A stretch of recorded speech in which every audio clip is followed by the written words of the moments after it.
The Alpha King threw her away like trash. Then she walked back in wearing a crown. She was still standing at the gate when the snow started. Not the soft kind. The kind that comes in sideways and cuts. The kind that finds the gap at your collar and doesn't let go. Mira stood with her hands at her sides, her left thumb tucked under her palm, the way it always was when she was trying not to shake, and she listened to the doors of Varric's hold close behind her. Iron on iron, the sound a kingdom makes when it decides you are no longer its problem. 43 people had gathered to watch. She counted. She always counted things when she needed something to do with her mind. 43 pairs of eyes at windows, at door frames, at the gap in the stable wall where Tomlin the stable hand stood with his cap in his hands and his head bowed because he, at least, could not bring himself to look. The rest looked. The rest let themselves look without blinking, because when a king casts someone out you are allowed to stare. You are encouraged to stare. The staring is part of it. And Aldrich, the Alpha King of Varric's hold, and the North March, and 7 lesser territories that he listed in his formal address, the way other men list virtues. Aldrich stood at the top of the gate stairs, with his jaw set and his gray eyes flat and his hands clasped behind his back, and he said nothing else. He had already said everything. You are released from this hold. You carry no claim here. Go. 7 words. She had expected more. She walked. She did not look back. Not because she was strong. She wasn't. Not then. Not in that moment with the snow cutting sideways and her boots already soaking through at the left heel. But because if she turned around and saw his face, and it was still that empty, she would not survive it. She knew this about herself. Some wounds you can only survive by refusing to measure them. She had been 18. She had lived inside those walls since she was 7. She had carried the pendant around her neck since before she could remember, a small iron disc, no larger than a coin, with a symbol pressed into it that she had traced with her fingernail for 11 years without knowing what it meant. She would find out. But not yet, not for another season.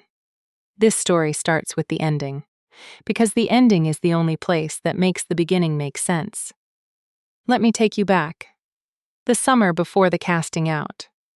Mira was 17, and Varric's hold smelled like cut pine and riverstone, and the bread Sarah baked in the lower kitchen every morning before the sun was fully up.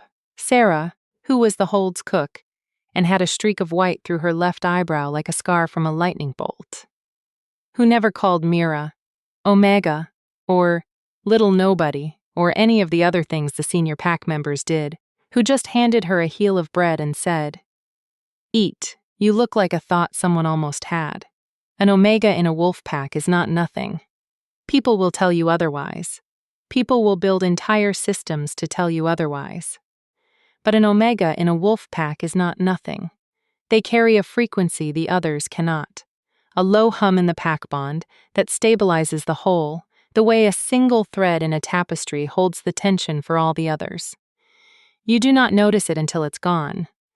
Mira had known she was an Omega since she was old enough to understand the word.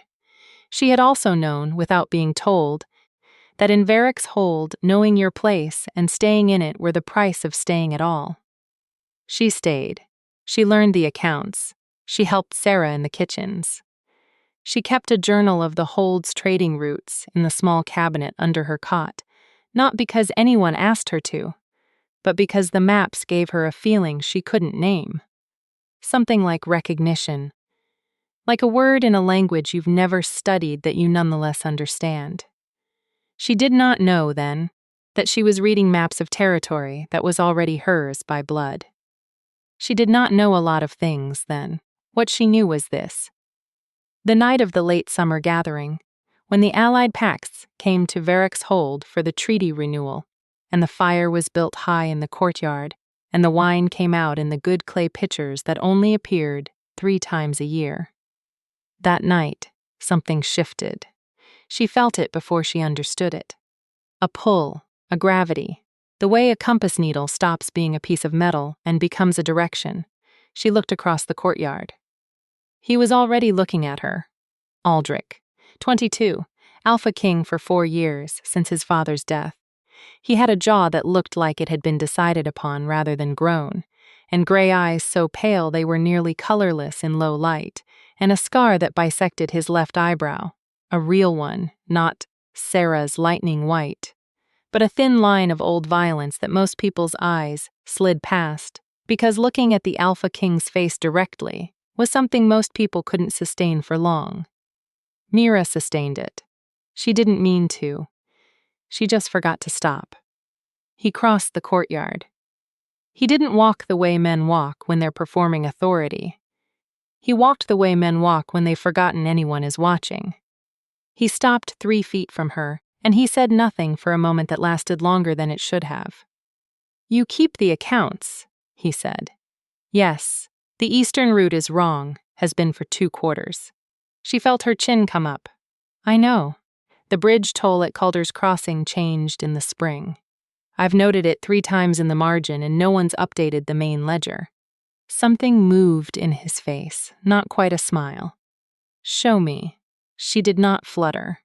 She did not blush or stumble or say, "me," the way she'd heard girls in the tales do.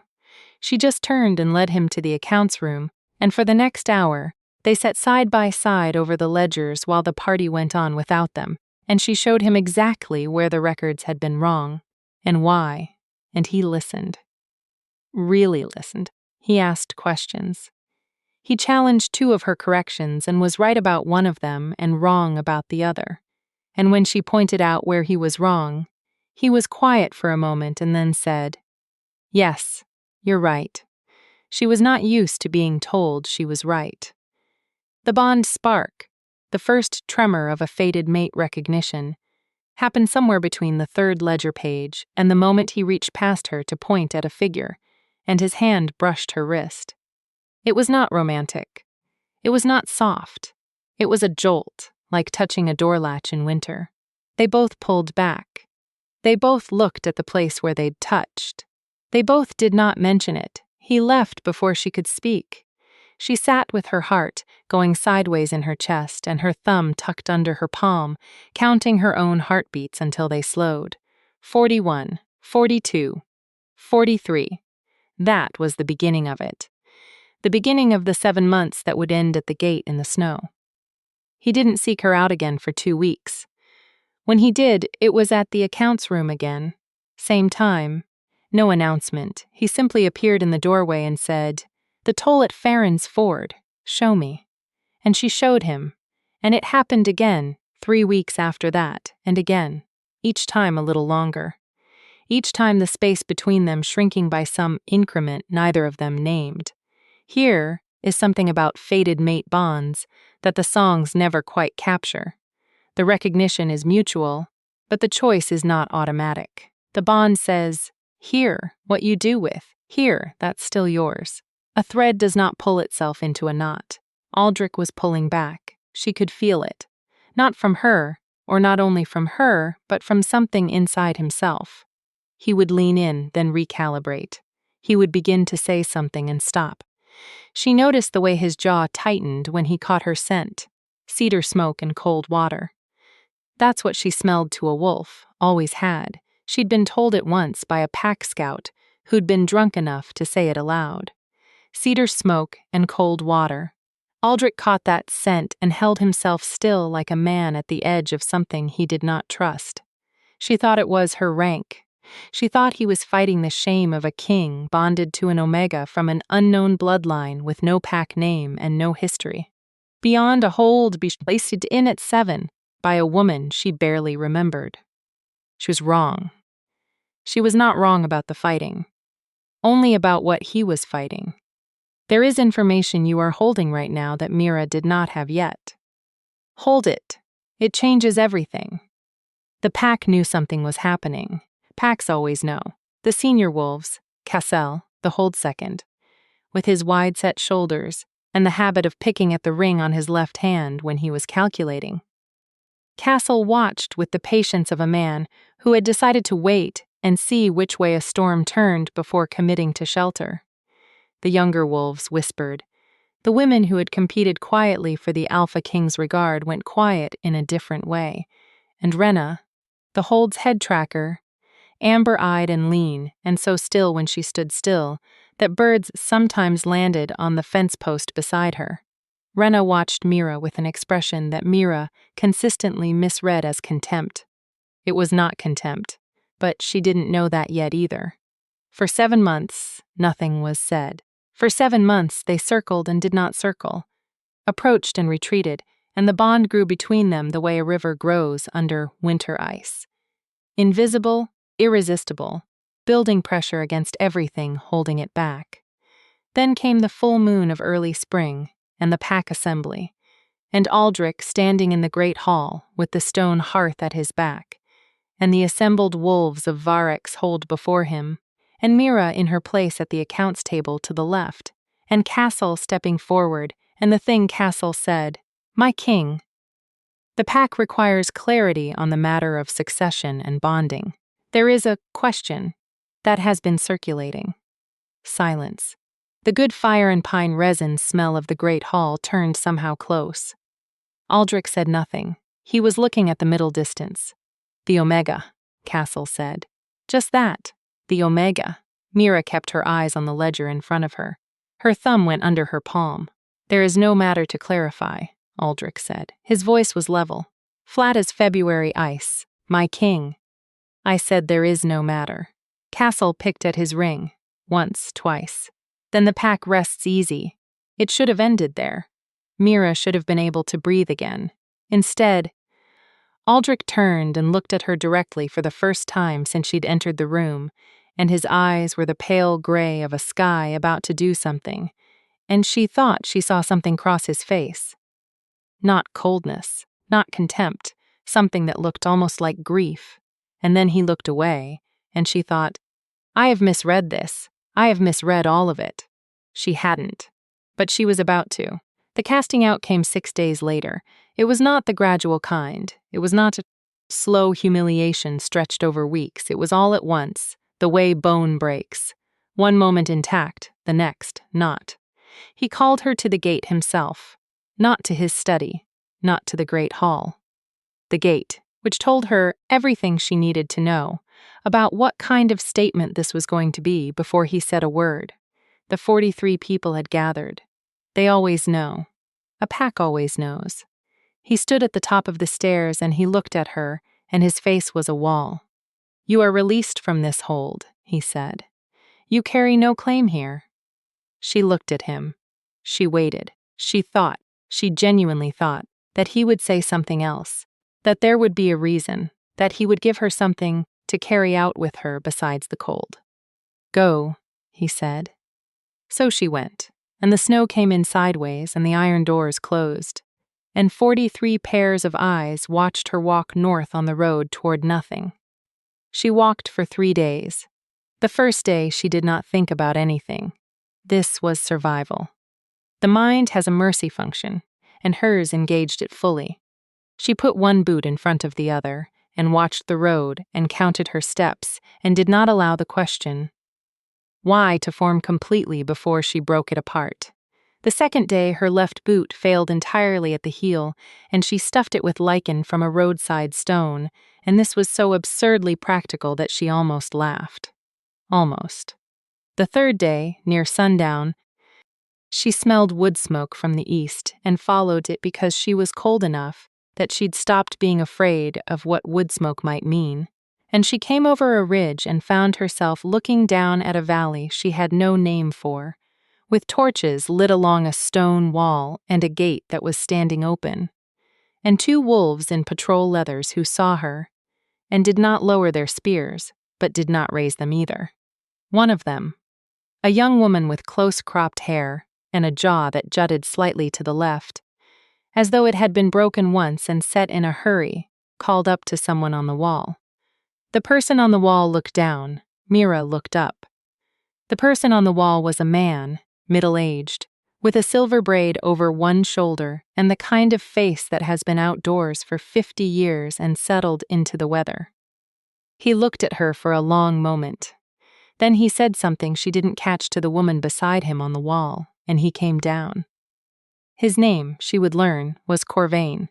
He was the steward of Ashfeld Hold, which was the seat of the Ashfeld territory, which was to the northwest of Varick and Older by 100 years, and governed by a council of elders rather than a single alpha, which was unusual enough in the North March that most of Varick's pack referred to Ashfeld the way people refer to neighbors who do things differently, with polite bafflement and the faint suspicion that they're probably onto something. Corvain stood in front of her and looked at her with the careful attention of someone reading a document they didn't expect to understand and are now reconsidering. "Come inside," he said. "You look like you've been walked hard." 3 days, she said. "From where?" she told him. His expression didn't change, but something in it deepened. "Come inside," he said again. Ashfeld was warm in a way Varick's Hold had never managed to be. Not warmer by fire or by stone. The fires were the same, the stone was the same. But warm the way a place is warm when no one inside it is performing comfort at the expense of having it. They fed her in the main hall without ceremony, which meant she was fed at the same table as everyone else, which was not how it had been at Varick's, where the Omega ate in the accounts room, or the kitchen, depending on who was watching. She ate the mutton stew and the bread and drank the hot barley water, and felt the warmth move down through her chest like something thawing. The young woman with the crooked jaw, her name was Fen, she was the gate captain's apprentice. She had opinions about everything and expressed them in rapid clusters of 3. Sat across from her, and watched with the frank curiosity of someone who has not yet learned that staring is rude and has also decided it isn't. "You walked 3 days, Fen said. "Yes, from Varick's Hold. Yes, alone." Mira looked at her. "Was there supposed to be someone with me?" Fen looked at her for a moment, then said, "I like you," with the certainty of someone issuing a decree. Corvain appeared at the end of the table. He had a way of appearing, not silently, not dramatically, just there, suddenly, the way furniture you've moved to a new corner of a room will still catch your eye when you expect it to be somewhere else. "I have a question," he said, "and you can tell me it's none of my business." "All right," Mira said. "What are you wearing around your neck?" Her hand went to it before she thought about it. The pendant. She had stopped noticing it years ago. It was simply there, had always been there, would always be there, as much a part of her as her left thumb tucking under her palm. "I've always had it," she said, "since before I can remember. May I see it?" She hesitated. Then she lifted the chain over her head and held it out. Corvain took it with the careful grip of a man who has handled important things. He turned it over. He turned it back. He held it up to the nearest torch and looked at the symbol. The one she had traced with her nail for 11 years, the one she'd always assumed was decorative, a craftsman's flourish, maybe a maker's mark. The torch crackled. The hall smelled like mutton fat and old timber. Corvain put the pendant down on the table and looked at her. "How old are you?" he said. 18. "Where were you before Varick's Hold?" "I don't know. I was brought there at 7. "A woman brought me." "I don't remember her clearly." "What do you remember?" "She smelled like river water. She had a ring on her right hand. She told me to keep the pendant on and not to show it to anyone." Mira paused. "I forgot that last part." Corvain was quiet for a moment. "Fen," he said, "go get Elder Isolde." Fen was already up. "What is it?" Mira said. Corvain looked at the pendant, then at her. "This symbol," he said, "is the royal sigil of the House of Kale, the line that ruled Ashfeld before the council was established." He paused. "The line everyone has believed extinct for the last 19 years. The hall was very quiet. The fire snapped once, a bright, small sound. "I'm not," she started. "I'm not telling you what you are," Corvain said. "I'm telling you what this is. What you do with that is yours to decide." She looked at the pendant on the table, small, iron, warm from being against her skin for years. She thought about the maps in the cabinet under her cot at Varick's, the maps she had studied and memorized, and never known why they felt like recognition. the routes she had tracked with her finger, like she was tracing something she'd lost. She thought about the woman who smelled like river water. She picked the pendant up and put it back around her neck. 18 years old. Cast out 3 days ago. Standing in a hall she'd never been in a territory she'd never visited, looking at a piece of iron that had been a mystery her whole life, and was now a different kind of mystery entirely. 2 questions opened at once, and both of them were cold and clear. Whose daughter was she, and what had Aldrich known? Elder Isolde was 91 years old, and she entered a room the way weather enters a room, gradually and then all at once. She was small, and her hair was completely white, and she had a habit of tilting her head at a precise angle when she was listening, like a bird recalibrating for distance. Her eyes were the particular dark brown that approaches black, and they moved over Mira with the unhurried attention of someone who has seen enough of the world that very little of it is capable of surprising her. Very little. She sat across from Mira and looked at the pendant for a long time. She did not touch it. "Show me your hands," she said. Mira held them out. Her left thumb was tucked under her palm. "Both of them," Isolde said. She spread her hands flat. The firelight caught the scar on her right palm, an old one, from a kitchen accident when she was 9, a thin line across the base of her fingers. Isolde leaned forward, looked at the scar, sat back. "Lirith's daughter," she said. "I thought so." She said it the way you say, "I thought so," when you've thought it for years and are not particularly glad to be confirmed. "My mother's name was Lirith." "Your mother's name was Lirith Kale, daughter of the last king of Ashfeld's true line. She fled when the council took power. Not violently, there was no blood, but she was afraid, and she had a 3-week-old daughter, and she made the choice afraid people make." Isolde paused. "She gave you to the road and the pendant and the instruction not to show it to anyone, and then she went back south, and the fever took her before she could go back for you." Mira's hands were still flat on the table. "She died?" "Within the year. We knew she was gone. We did not know what had become of the child." Isolde looked at her steadily. "Corvain told me about Varick's hold. I was placed there. Yes, someone made sure of that. Someone who knew who you were and thought an Alpha King's hold was safer than the open road for a child." Isolde's head tilted. The question is whether the Alpha King was ever told. Everything in Mira went very still. "You think Aldrich knew," she said. "Not a question. I think someone in his hold knew." Whether it reached him, Isolde spread her hands. "That I cannot tell you." The fire snapped again. Somewhere outside, the night wolves were making their rounds. She could hear the low, soft thud of paws on packed snow, a sound so close to a heartbeat that for a moment she couldn't separate them. She thought about 7 months, the accounts room, the ledger pages, the way he'd said, "You're right," with such simple care, like it was easy, like he said it all the time, the way he'd held still when he caught her scent, the way his face had looked in the great hall, almost like grief before he'd looked away. She thought about the gate, 7 words. "Go." What would it mean? She said. The sigil, the bloodline. What would it mean for me? Here? Corvain said it from the doorway, where he'd been standing quietly since Isolde arrived. "It would mean," he said, "that you are the rightful heir to the Ashfeld council seat. It would mean a claim of restoration.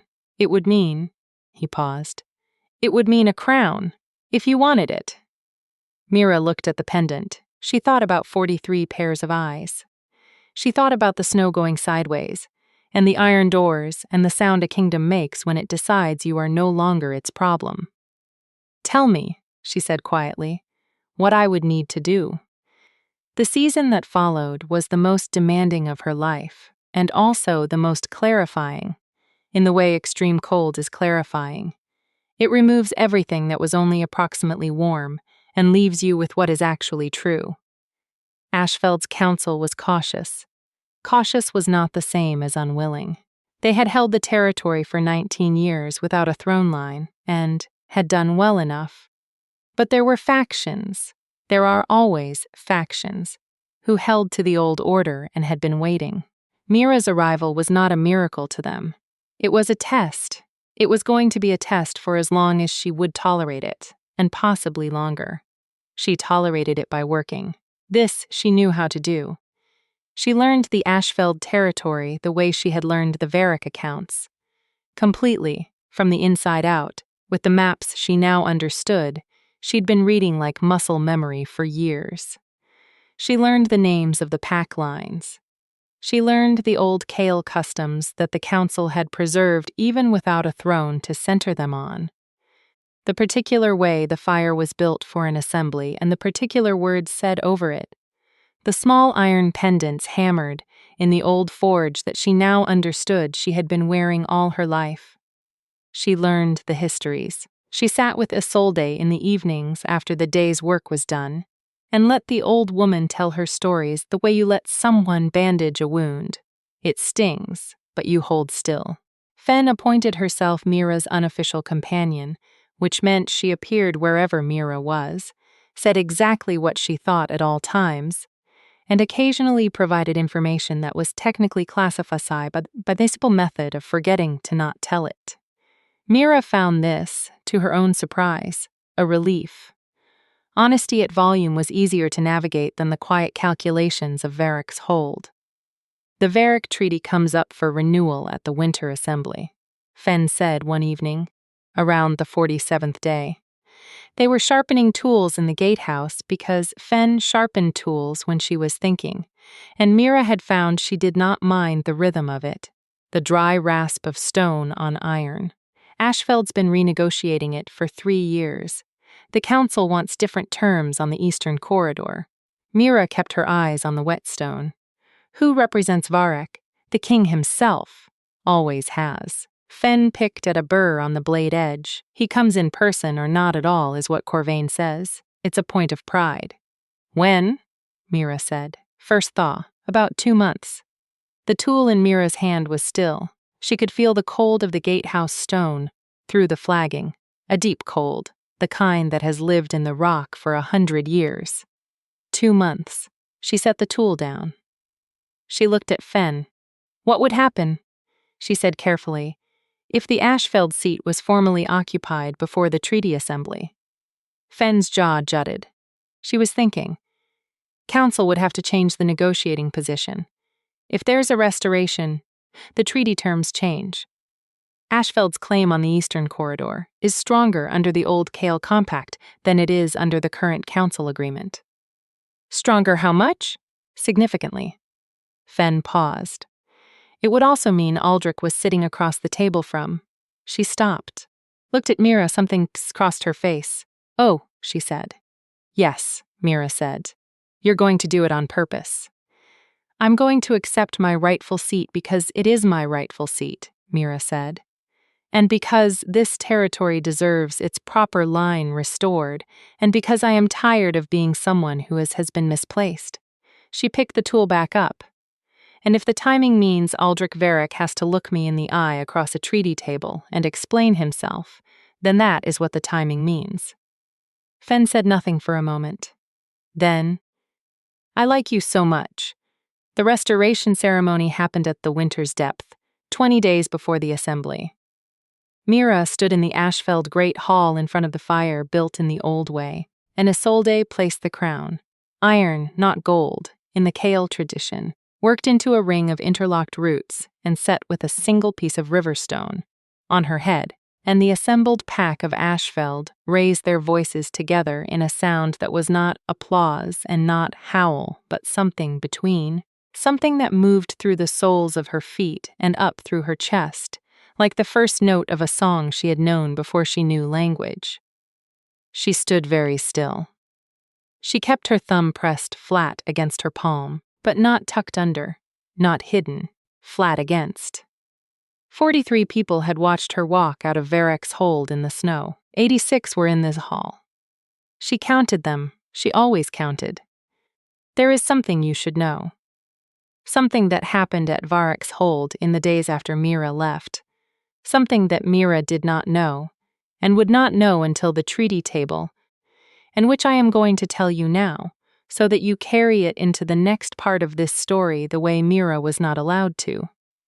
The night before the casting out, Aldrich was in his study. The fire was low. He always let it go low late at night, preferring the dark to the performance of warmth he didn't feel. He was sitting at his desk with both hands flat on the surface, and across from him sat a woman called Vale. Vale was the Hold's seer. She was not elderly in the way seers are supposed to be. She was perhaps 35. With dark red hair she kept pinned badly, so that strands of it were always escaping across her face. And she had the habit of speaking very quietly, so that you leaned in to hear her, and by the time you realized she had said something you didn't want to know, you were already too close to back away. She had a scar across the base of her throat that she never explained, and no one asked about. She had come to him 6 days before with a vision. She laid it out for him now, one more time, because he had asked her to say it again, even though his expression said he had not stopped hearing it since the first time. "She will die," Vale said. "If the bond completes, the fated bond between you is... It is not a gift in this case. There is something in the thread between you that would consume her." She pressed her hands together. "I cannot see everything. I see the structure. The structure says she does not survive it." "You've been wrong before," Aldrich said. "Yes. How often?" Vale was quiet. "How often, Vale?" "Once," she said. "In 20 years. He looked at his hands. The fire gave almost nothing. "If I keep her here," he said, "and the bond completes, I cannot tell you she would survive it. I would not stake her life on the possibility that I am the once in 20 years. He said nothing for a long time. "Is there another way?" He said. "To break the pull. To stop it completing. Without completion, the pull doesn't stop. It builds." She paused. "Distance helps. Significant distance. And..." She stopped. "Say it. Rejection. A formal rejection breaks the tether on her side. She would feel the bond close. She would stop being pulled toward you."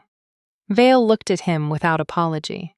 "It is the only way to put enough distance between you for her to be safe." Aldrich looked at the fire. He stayed that way for so long that Vale eventually stood to leave. "I need it to hold," he said when she was at the door. "Whatever I do, I need it to be enough to actually send her away. She doesn't." He stopped. "She would stay. If I gave her anything to stay for, she would stay." "Yes," Vale said. "I know." He pressed his hands flat on the desk. His jaw tightened. He swallowed. Twice. "Then I need to give her nothing to stay for," he said. And that was what the gray eyes and the flat voice and the 7 words had been. Not cruelty. Not contempt. Not disgust at her rank or her blood or her standing. A cage built out of fear. A man who had decided, alone, in a study with a dying fire, that his job was to protect her whether she had chosen to be protected or not. You know this now. She didn't. The winter assembly opened on the first clear day after the thaw. When the ice on the road broke apart, and the river at Ashfeld's southern border ran fast and brown with snowmelt, and the air had that particular sharp smell of mud and pine that meant the world was deciding to be alive again. Mira arrived in the assembly hall first. This was deliberate. She was wearing Ashfeld gray and iron, the council's colors, not a gown designed for softness. The crown was on her head. Not displayed, not performed. On her head the way her pendant had always been on her chest. Simply there, simply what it was. Her hair was down, which was the Kale custom for formal occasions, long and dark and slightly wavy in the way it always went in damp air. She sat at the head of the Ashfeld table and arranged the treaty documents and waited. Fenn stood at her shoulder. Corvain was to her left. Isolde was not in the room, by choice, she had said, with her head at its precise angle. "I have seen enough assemblies. You do not need me to hold your hand," which was not the same as saying she wouldn't be close by. The Varick delegation arrived. Castle first, with his wide-set shoulders and his ring, and 3 senior pack members she recognized. Then Rena, the amber-eyed tracker, who entered the room and stopped when she saw Mira, and something in her face moved in a way that Mira still couldn't read and filed away for later. then 2 scribes. Then the door held open, and Aldrich. He entered the room the way he always entered rooms, as if he had forgotten anyone was watching. And then he looked up, and he saw her, and he stopped. Just for a moment, less than a breath, the way you stop when the ground does something you didn't expect. Then he kept walking. He sat at the head of the Varric table. He looked at her directly. His face was, on the surface, exactly what it had been at the gate. Level, flat, gray and controlled. But she had spent 7 months learning to read the small things, and she read them now. The set of his jaw was different. The placement of his hands on the table was different.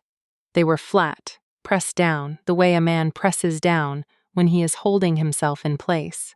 He swallowed. She held his gaze and said nothing. Castle said, to the room, I believe there's been some administrative development in the Ashfeld seat since our last correspondence. There has, Corvain said pleasantly. The council is pleased to announce the restoration of the Kale line. We introduce Mira of the House Kale, rightful heir, and now recognized head of the Ashfeld seat. The room was very quiet. Aldrich looked at her, and for the first time in this hall, with his people around him and her people around her, he let something through. Just for a moment, just enough. It looked like relief. She did not let herself feel that yet. Lord King, she said. Her voice was steady. She had not known it would be until it was. I believe we have treaty terms to discuss. We do, he said. His voice was also steady. They were performing to the room and they both knew it, and neither of them stopped. Shall we begin with the Eastern Corridor? We shall, she said. Though I'll note that the terms proposed last season were built on the assumption of a council-only governance structure at Ashfeld. That assumption is no longer accurate. The Kale Compact predates the Varric territorial claims by 60 years. I'd like us to begin there. Something shifted at the Varric table. Cassell picked at his ring. Rena was very still. Aldrich looked at the treaty document. He looked at her. You've studied the compact, he said. I grew up studying this territory's records, she said. I just didn't know why they felt like home. He held very still. We'll need to recess, he said to the room. My delegation will need to review the compact provisions. He stood. An hour. The delegations moved. Corvain leaned toward Mira and said quietly, That went better than it might have. Fenn was already talking to one of the Varric scribes, extracting information by the simple method of asking directly for it. Aldrich crossed the room. He stopped in front of her table. A word, he said, quietly. Just to her. She looked at him for a moment, then she stood. She nodded to Corvain, who nodded back and very deliberately turned to speak to Rena across the room. Aldrich and Mira walked to the side door and threw it into the stone antechamber beyond. Where the walls were cold and the window looked out onto the snow-patched courtyard, and the whole noisy world of the assembly was muffled by 6 inches of rock. He turned to face her. Up close, without the width of a table between them, she was aware of the pull. Still there, still under everything. The bond that had not broken, only gone quiet, like the river under winter ice. Building pressure, and now the thaw had come, and they were standing 3 feet apart, and the pull was not quiet anymore. His eyes were very pale in the gray light from the window. You should know. He started. No, she said. He stopped. Not yet, she said. I'll hear it. But not first. Not as the thing that happens before I've said what I need to say. She held his gaze. You threw me out. Yes. In front of 43 people. Something moved in his face. I know. 7 words. You gave me 7 words and a snowstorm and 3 days of walking. Her voice was still level. This, she thought, was the strange part. How steady she felt. How clear. Not cold, not hard, just precise. The way something becomes precise when it has had a season to settle into its exact shape. I thought it was my rank. I thought you were ashamed of it. I walked out of there thinking you had looked at everything I was and decided it was less than nothing. Mira, I'm not finished. He closed his mouth. I walked into a territory I had never been to and found out who I was, she said. Not because you told me. Not because anyone who could have told me bothered to. I found out because Corvain saw a pendant and asked a question, and that is all it took. That is all. She breathed once. And the thing I keep coming back to, the thing I keep asking myself in the middle of the night when I'm supposed to be sleeping, is whether you knew. Whether you knew what I was before you sent me away. Whether the rejection was because you knew, and it was easier to lose an omega than explain why you were protecting someone with a claim to a rival throne. The wind moved against the window. A cold sound, thin and certain. Aldrich said, I didn't know about the bloodline. Then why? She said. Why like that? Why in front of all of them? Why nothing? Why not even a reason? Because a reason would have kept you there, he said. And you couldn't stay. The silence was a kind of weight. I need you to explain that, she said, quietly. Now, he did. He told her about Vale, about the fire going low in the study, about the one time in 20 years. He told her without defense, without the softening of context she might have allowed him if he'd led with the emotion of it. He told her the facts, plainly, the way you tell something to someone who has earned the right to know and deserves, not to be managed. He told her that the bond pull between them had been building for months, and he had known what it was, and he had let it build because he had not wanted to end it, and then Vael had come with the vision, and he had spent 6 days choosing, and the choosing had been. He stopped at this part and pressed his hands flat against his thighs and looked at the window. Say it, she said, not unkindly. The choosing was not hard in the way I wanted it to be, he said. That is the thing I cannot say cleanly. I tell myself it was sacrifice. I tell myself I chose your life over what I wanted, but a sacrifice is supposed to feel like loss, and part of it felt like relief. He looked at her. Because if I sent you away, I didn't have to keep. Holding myself back from the thing that was going to hurt you. I got to stop. And I used the seer's vision as permission to stop, and I told myself it was for you. And some of it was, Mira, some of it was entirely for you. But not all of it. The antechamber was very still. She heard that. She let it land. This was the disappointing thing. Not the casting out, not the wall he'd built, but the honesty of what was underneath it. That he had made a choice was half protection and half exhaustion, and had let her carry all the weight of it without her consent. She knew now what the vision had been. She knew now that there had been a reason. She also knew that the reason did not belong entirely to her. You decided, she said slowly, that you would protect me. Yes, without asking me. A pause. Yes, you decided, she said, that my life was yours to manage. That the right thing, the kind thing, was to choose for me without giving me the choice. That throwing me out in the snow with 7 words and 43 witnesses was an act of love. His jaw tightened.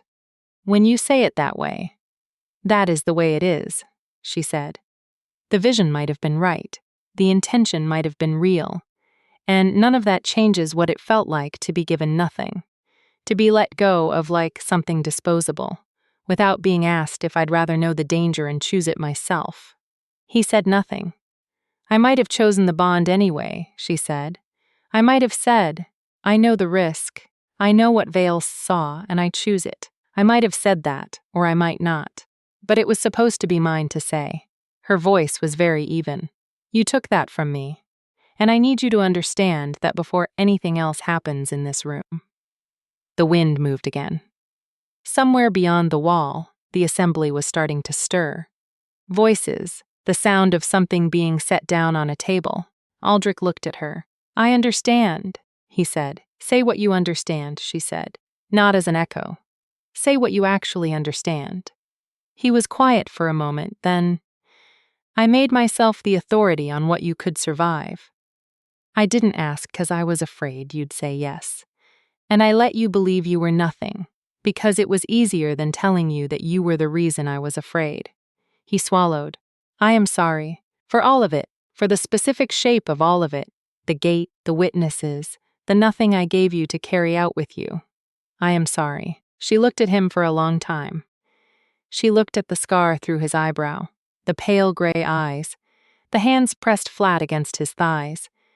She thought about the pulse still humming between them, low and certain and patient, like a river that has been waiting. She thought about Vale's vision. I want to speak to the seer, she said, his eyes focused. Vale? I want to hear it from her. The vision.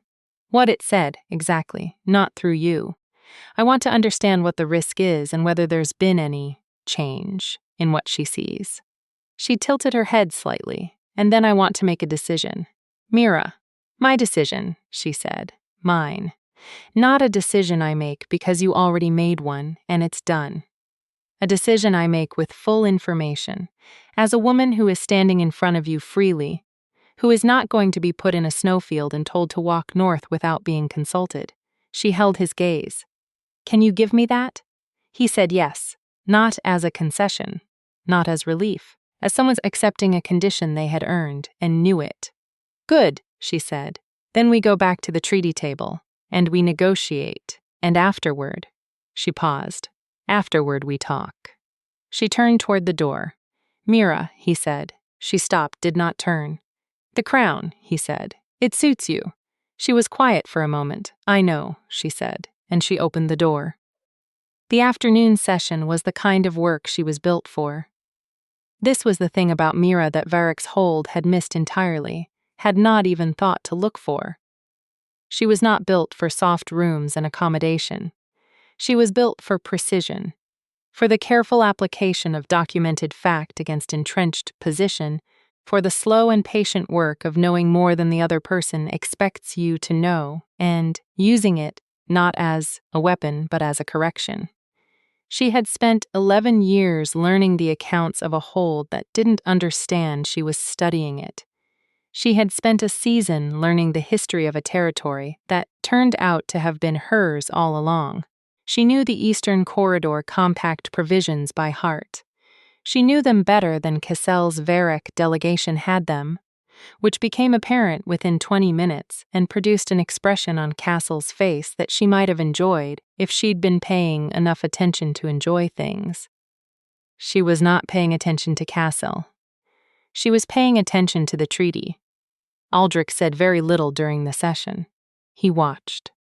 He asked 2 precise questions and agreed to 3 provisions. The Varick delegation had held against for 3 years and said, when Cassell started to object to the 3rd, Cassell, the position is correct. Cassell picked at his ring. He said nothing. At the end of the afternoon session, Corvain said quietly to Mira, I've been doing these assemblies for 15 years. Yes? She said. I have never seen Varick concede 3 provisions in an afternoon. She looked at the documents she was gathering. The provisions were correct. He knows they were correct. Yes, Corvain said. That's what I mean. Rena crossed the room toward her then, and Mira prepared herself, but Rena stopped at a respectful distance, amber eyes level, and said, My lady.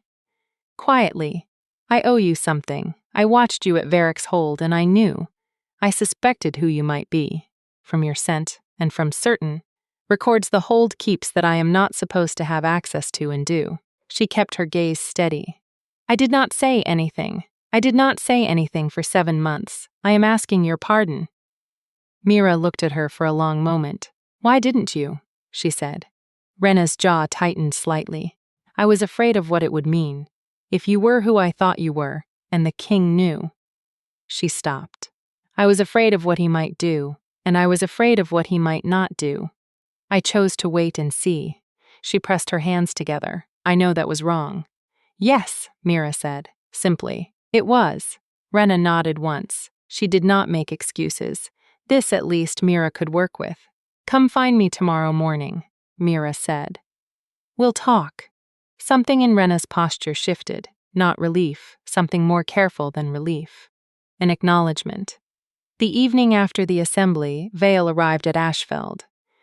Mira had asked Corvain to send for her, and the seer had come without argument, which told Mira something about Vale that she filed away beside what Aldrich had told her.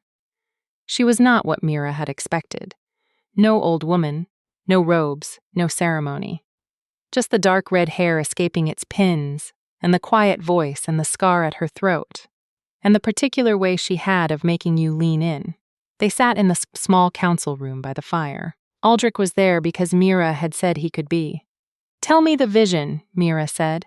"All of it, what you saw." Vale told her. Mira listened without interrupting.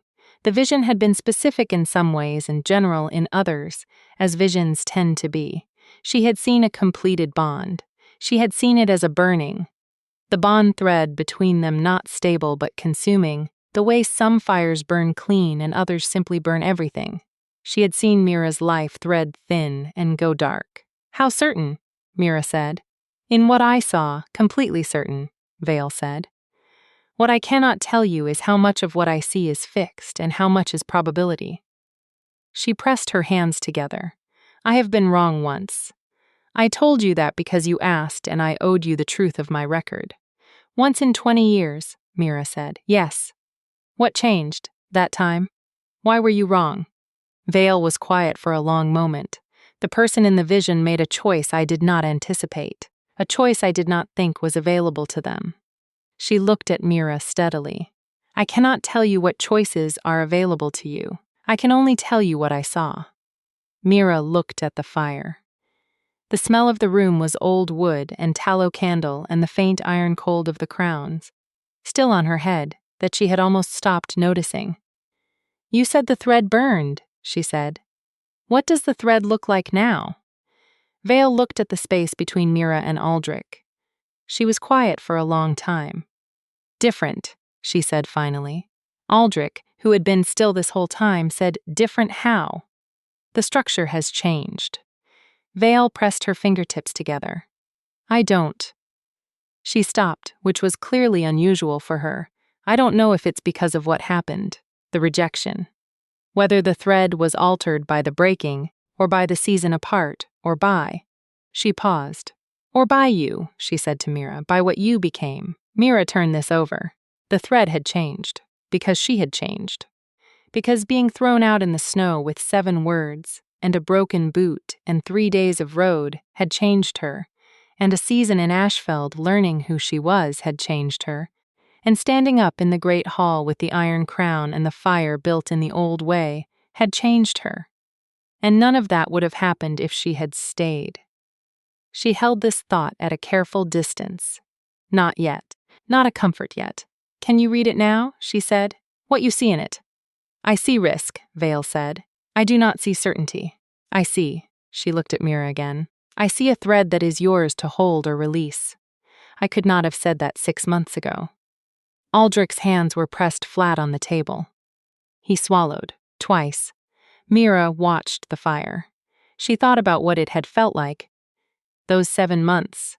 The pull in the courtyard, the ledger pages, the cedar smoke, and cold water of her own scent, reflected back in his held stillness. She thought about 3 days walking north. She thought about Fenn saying, "I like you," with the confidence of a decree. She thought about the maps that felt like home. She thought about Isolde, placing the crown and the sound that came up through the stone floor into her feet.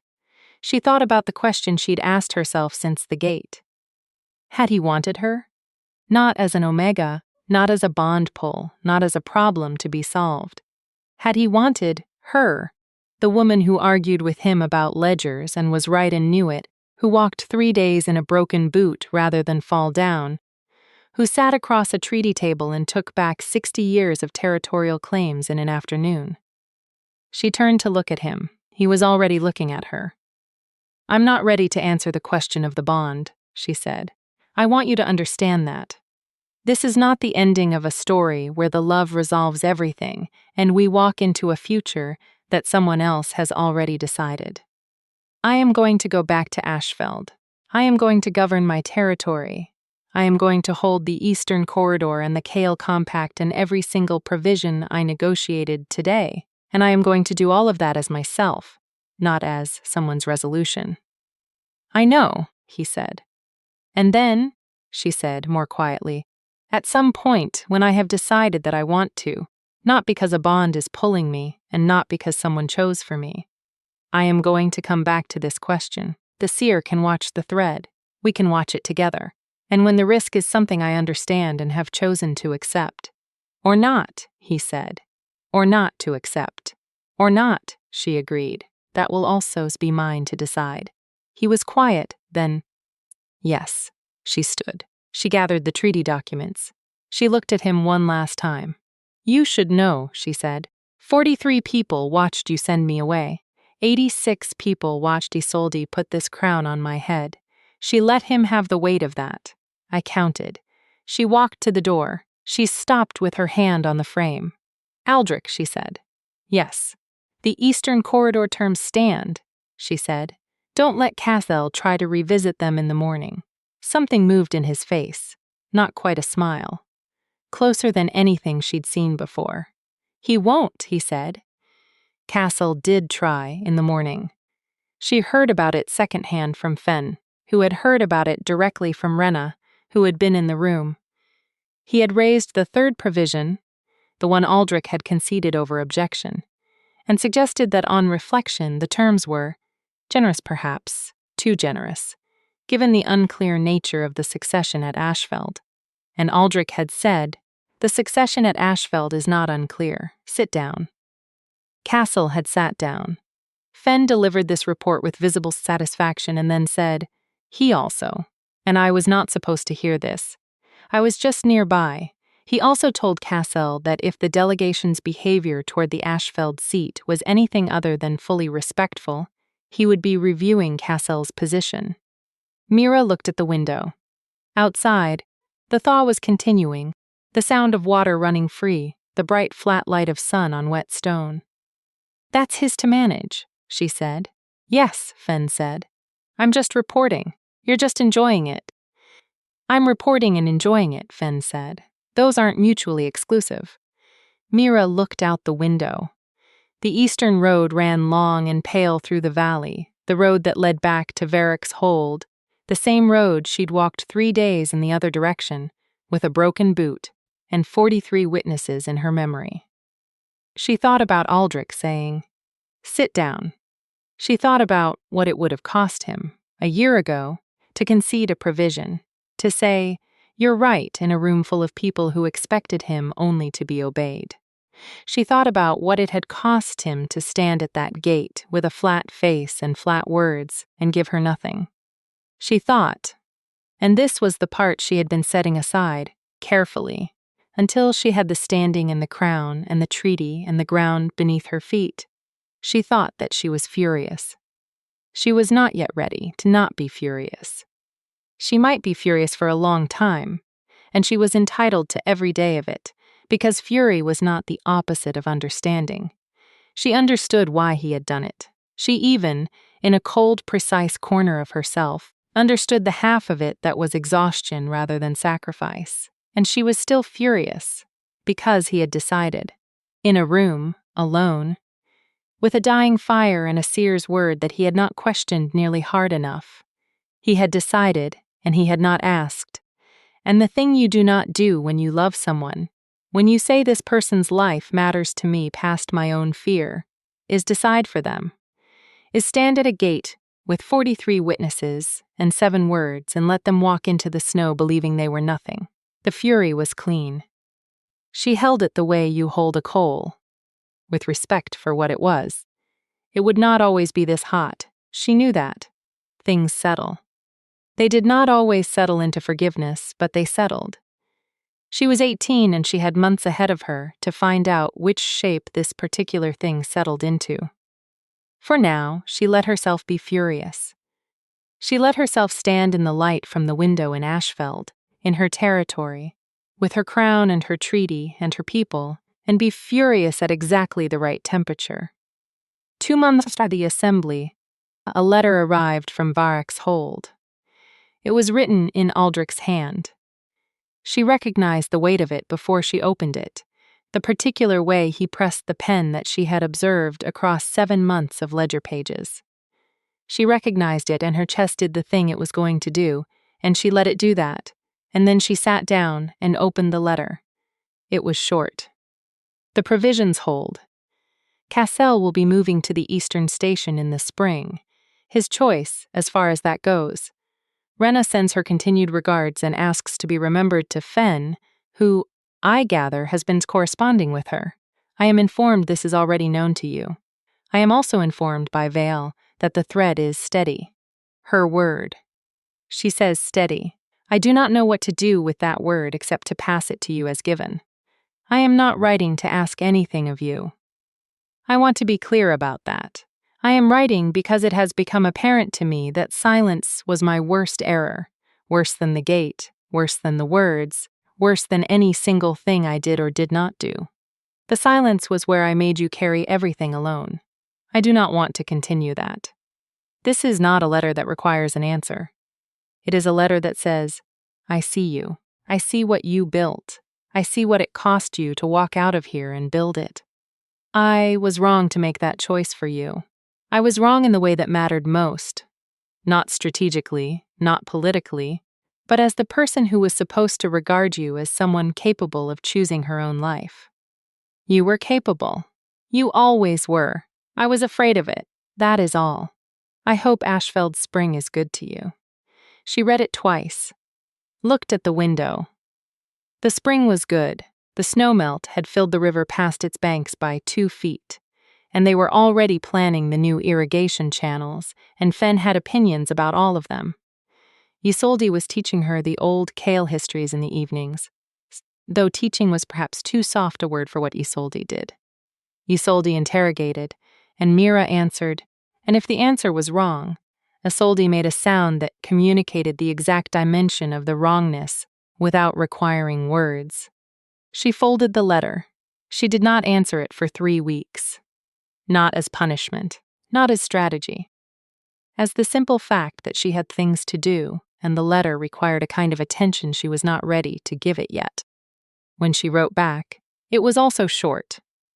Ashfeld Spring is very good. The eastern corridor held all the way through. Corvain says to tell you the Farron's Ford toll needs updating in the records. I assume yours are wrong the same way mine were. Fix it before Castle finds it from the Eastern Station and uses it as a grievance. Vale said steady. I have been thinking about that word. I think I understand what she meant. I am not ready. I want you to know that not as an ending, but as a true thing. I am not ready, and I am angry, and I am also still here, in the country of this. That is the most honest thing I can give you. Take care of the Farron's Ford toll. He wrote back in 4 days. She wrote back in 9. This is not a story about them meeting again in a courtyard, and the bond completing in a blaze, and all the hurt dissolving into feeling. That story is shorter and easier and leaves something out. This is the story of a woman who walked out of a gate in the snow and found out she was a kingdom, who stood at a treaty table and took back 60 years, who wrote letters in the margins of governing a territory and let herself be furious on a schedule that was entirely her own, who held the question of the bond the way you hold something valuable, carefully, with the understanding that what you hold carelessly, you break. At the winter assembly of the following year, she arrived at Ashfeld's great hall, first, again. Same gray and iron. Same crown. Same hand at her side with the thumb pressed flat against her palm. Aldrich arrived and did not stop in the doorway this time. He walked across the room and stopped in front of her, at 3 feet, which was no longer a formal distance, but it was not yet a close one, and he said, Mira, Aldrich, she said. The Farron's Ford toll was wrong, he said. I know, she said. I told you. Yes, he said. You did. The fire crackled. The assembly hall smelled like cut pine and the particular wax they used in Ashfeld on the long tables that had a hint of cedar to it. And she was aware of the smell and the warmth and him standing at 3 feet, and the thread between them that Vale had called steady, and the fury that had not gone away but had changed temperature. Not cold, not gone, but lower, and somehow more useful. She looked at him. He looked at her. She said, I'm still angry. Yes, he said. I know. I want you to understand that the anger and she paused. The anger and the other thing are not canceling each other out. I am holding both of them, and neither one is resolution." "I know," he said. "I'm not here asking for resolution." "What are you here for?" she said. He looked at her with the pale gray eyes that she had spent 7 months learning, and then spent a season and a half carrying around in the back of her chest like a coal of her own. "I'm here for the treaty," he said. "And I'm here because you told me to come." He paused. "And I'm here because I want to be in the room where you are. That's what I am here for. I'm not asking you to do anything about that. I just wanted to stop, carrying it without saying it." She took a breath. The fire, the wax with cedar, the thread that Vale called steady. "Sit down," she said. "We have provisions to review." He sat down. She sat down. The assembly began, and she led it, and the provisions held, and afterward, not as resolution, not as the end of anger, not as the undoing of what he had done and what she had survived. Afterward, in the corridor outside the hall, when the delegations had dispersed, and the evening had come in through the high windows, and the hold was quiet, she stopped walking. And he stopped walking, and they were at 2 feet, not 3. She looked at the scar through his eyebrow. He looked at the crown. "Steady," she said quietly. "Yes," he said. She reached out and pressed her hand flat against his chest, where a heartbeat lives. She felt it. He didn't move. He didn't breathe for a moment. "I'm still angry," she said. "I know," he said. "I'm not going anywhere." She let her hand drop. She looked at him one more time. The gray eyes, the jaw, the scar, the man who had stood at a gate and done the worst thing he knew how to do, and meant it as the only love he was capable of at the time, and had been wrong in the precise way that costs the most, wrong in the way that takes years to earn back. She looked at him. "I know you're not," she said, and she walked down the corridor, into the hold, into the life she had built out of the nothing he had given her, into the season that was still arriving. She did not look back. She didn't need to. She could hear his heartbeat still, the faint echo of it in her palm, cedar smoke and cold water and a thread called steady, and she walked forward into everything that was still hers to choose. The crown caught the last light from the window at the corridor's end. Iron, not gold. Decided upon, not handed to her. The only kind of crown she would ever want.